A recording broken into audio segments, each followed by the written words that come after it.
message today is about our final destination. In our daily lives, we have many different destinations, whether it's to work, to school, or the store. But we consistently come back to our main destination, which is our home. Home can be defined as a place where you were born, the place where you live, or the place you long for, or even something unique or personal. Many of us have different ideas or locations of what home is, but that isn't necessarily the case. The word home is seen as personal to an individual, but it is something that we all share as believers. We all share a real home, and that isn't on earth. Our true home is with God. Through the many trials we may face on earth, it is hard to find out where we truly belong or to whom.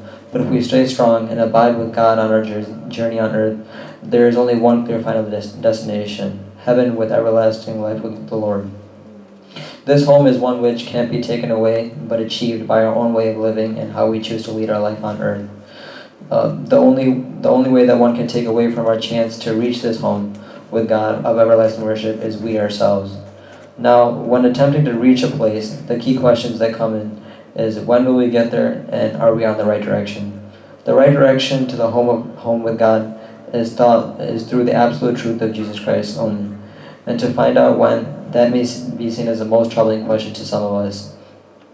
We have to wait to reach our home with God as David waited for God's timing. Even when you know it's God's will, you have to wait for his timing. That when David was already anointed king, he knew it was God's will for him to become the king.